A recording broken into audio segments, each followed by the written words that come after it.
Arcade Heroes.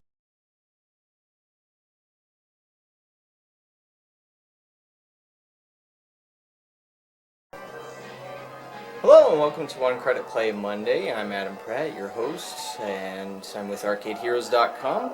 You can check out other One Credit Play videos on my YouTube channel, along with other things from the wonderful world of arcades. Today, I'm celebrating something of an anniversary. Well, I don't know the exact date that this game was released. It is 30 years young, you could say. Released in 1985 by Sega, licensed from Activision. The famous series Pitfall, and this one in particular is Pitfall 2 Lost Caverns. Now, if you're unfamiliar with this series, back in the early 80s, some disgruntled Atari employees left that company that Warner owned, Atari Incorporated. Among other things, they weren't very happy that they never got credit for anything. And so they formed what was considered by many, or I believe factually, is the first third-party company to develop video games. And they created a ton of great games for the Atari 2600 hardware, which is something they were intimately familiar with. And among those, one of the programmers, David Crane, created Pitfall. Now, this is the first Pitfall, just Pitfall with an exclamation point. And then a few years later, in 1984, created Pitfall 2, The Lost Caverns.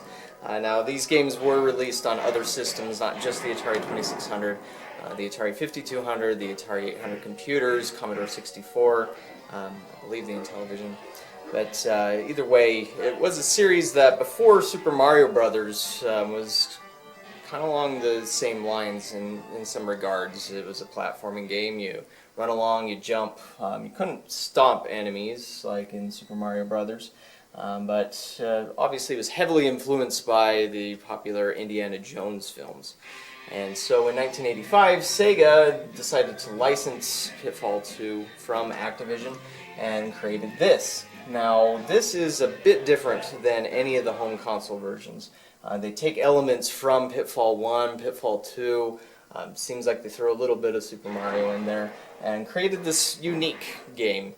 It was released to the fairly unknown Sega console SG-1000, which I do not believe was sold very well or was very popular even in the Japanese market, maybe to a degree, but definitely not here in the United States. So in that sense, this is kind of an arcade exclusive game. So I'll take a shot at it. It's pretty difficult. It's a lot harder than the console versions. So let's see how far I can get. Alright, let's give it a spin. Alright, so as this game starts, it's a lot like Pitfall that I have the cartridge of on here on the left. Where you just have this upper area, this bottom area. Sometimes stuff like money's down there. You have situations like this where you have to jump across a pool of something, lava, water, whatever, to get across. Lots of obstacles in your way. You don't have any weapon, like a whip or a gun or anything like that. Obviously your character is kind of like Indiana Jones. His name's Pitfall Harry. That name was given on the front of the cartridge, the first Pitfall cartridge, saying Pitfall Harry's Jungle Adventure. Of course, some sequences were created just for this game, like this, with these falling spiky things.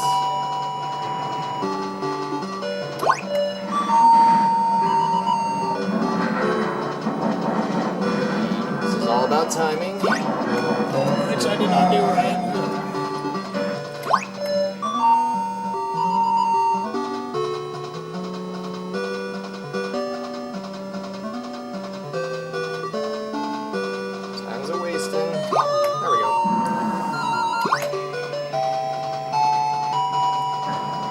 Gracious, gray balls of fire.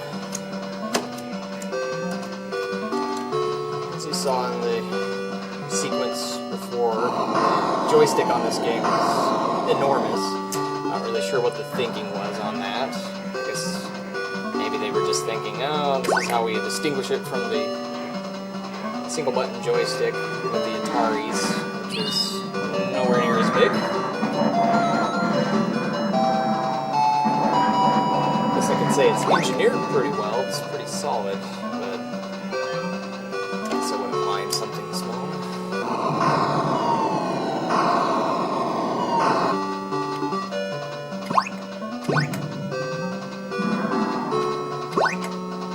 And you can't duck, so you have to be careful about creatures like bats.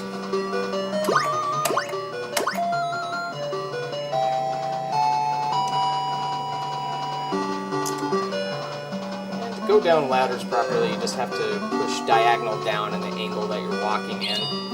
I've seen kids have trouble with that.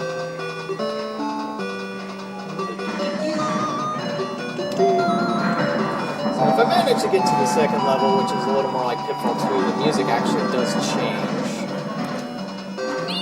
So I guess we'll see if I can show you what that's like. Woohoo! That's a tough one.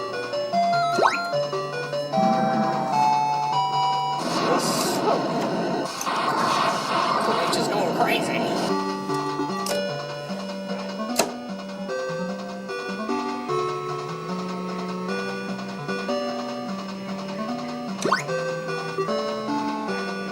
Either jump button, doesn't matter. So for me, growing up, I played Pitfall 2 before I played Pitfall 1, and I played the games before I knew what Super Mario Brothers was. So this was the platformer game for me. I mean, I still love Super Mario Brothers. It came out and everybody that I knew was going crazy about it. But in my mind, it was like, oh, this is kind of like Pitfall. Obviously, I know they're not exactly the same game, but still, for me, that's what it compared to. It's always pretty much a good idea to avoid the logs. In the Atari versions, they're easy to get over, and they actually don't kill you, they just remove points from you. But in this game, they will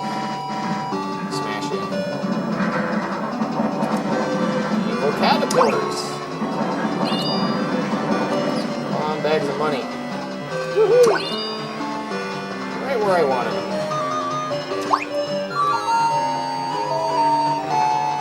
I probably could have jumped there.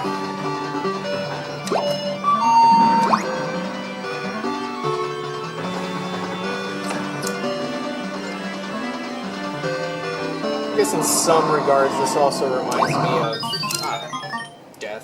of Jungle Hunt by Title. I'm not going to bother to go after the money there. That's usually just equals more dead Pitfall Harrys.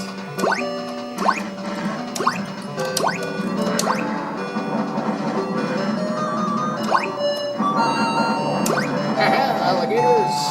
Suck on it! Actually not too far away from what you would call the first level boss. He's really just a statue that spits out a ton of fireballs. But if I can get past him, then you'll get to see the second song in the ice area of the game, where the items you collect are actually a little different. Let's see if I can... There we go.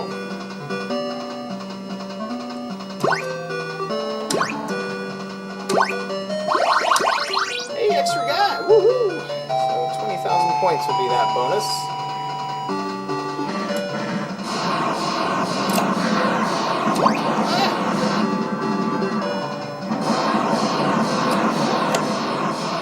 Yes! Let's go for the key.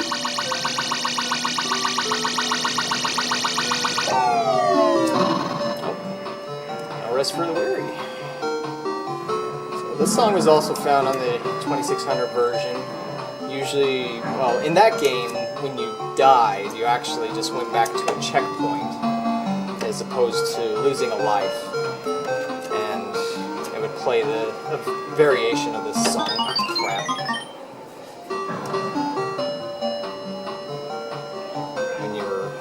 sad journey back to the checkpoint.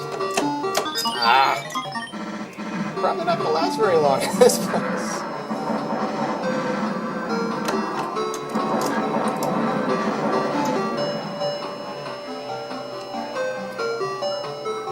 See if I can actually get a ice gem. There it is. Nope. Wasn't to be. But at least you got to see the second area. And not too bad of a score, 38,090. So that's the second best I've ever done. Best I've ever done was just shy of 45,000. Well, that's Pitfall 2, so I'm not sure if you'll find it out there very often. Probably a lot easier to find it in emulation, but thanks for watching, and we'll catch you next week.